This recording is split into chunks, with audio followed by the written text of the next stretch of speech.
I told her once, calm, steady, and with the kind of silence that settles after a storm. Sarah, if you post that photo with him, I'm done. She laughed. That quiet, dismissive laugh people use when they think you're bluffing. Then she did it anyway. A selfie, her and her boss, Mark, champagne glasses raised at a company retreat I wasn't invited to. Captioned, "My real partner." 2 days later, she walked through the door smiling right until her boss came storming in, red-faced and panting, yelling, "My lawyer just called. Sarah, what did you make him do?" That was the moment she realized I hadn't been bluffing. But by then, everything was already in motion. We'd been married 6 years.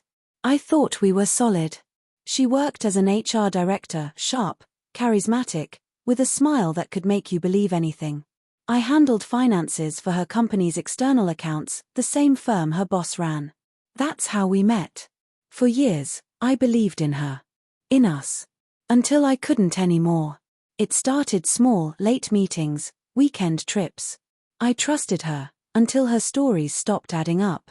Receipts from hotels she never mentioned. Perfume I didn't recognize. A phone that always died when she was with him. Still, I didn't explode. I waited. Because betrayal only gives you one clean shot at revenge, and I wanted mine flawless. The first step was silence. She mistook it for weakness. I used it as camouflage. While she posted brunch selfies, pretending all was well, I was moving pieces quietly behind her back. Access was easy. I'd built the company's financial system myself years ago.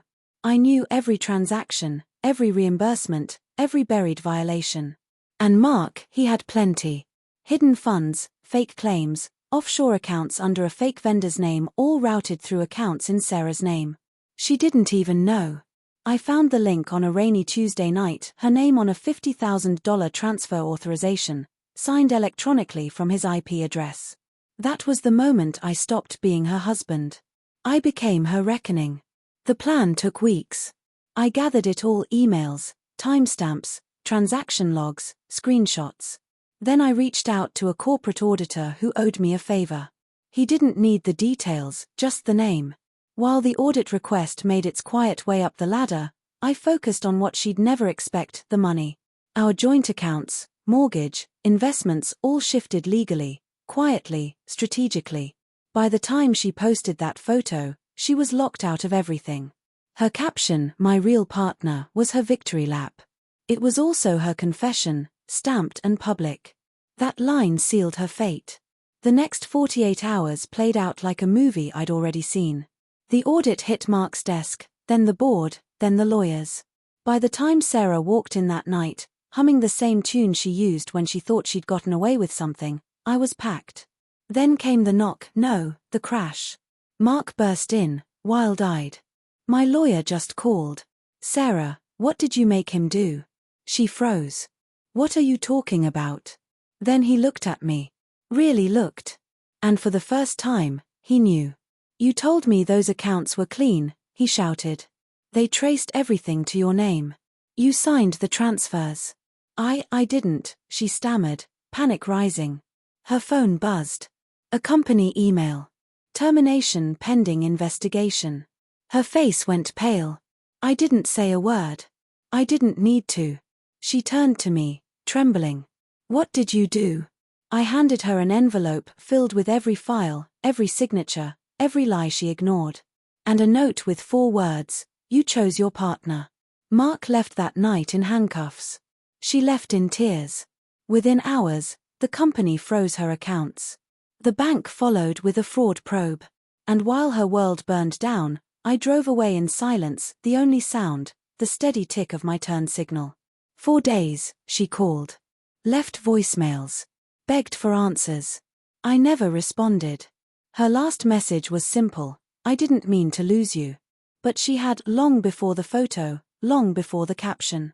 She lost me the day she laughed. Weeks later, I saw her across the courthouse. Hair unkempt. Eyes hollow. The same woman who once stood on stages and led teams, now hiding behind her lawyer. Mark's case had gone federal: fraud, embezzlement, falsified records. She hadn't been charged yet. But it was coming. When she saw me, She tried to meet my eyes. I didn't give her that mercy. Justice isn't loud. It's quiet, deliberate, like a blade sliding through silk. People think revenge is chaos, shouting, destruction. But real revenge is math. You balance the equation. I didn't destroy her. I just handed her the rope she'd been weaving and stepped back while she tightened it herself. The world called it a scandal. I called it closure. Now, when I scroll through what's left of her social media, I still see that post. The photo remains. The likes are gone. The comments erased. But the caption stays, my real partner. She was right, in a way. He was her real partner in crime, deceit, and downfall. And me. I was the man who warned her, and kept his word.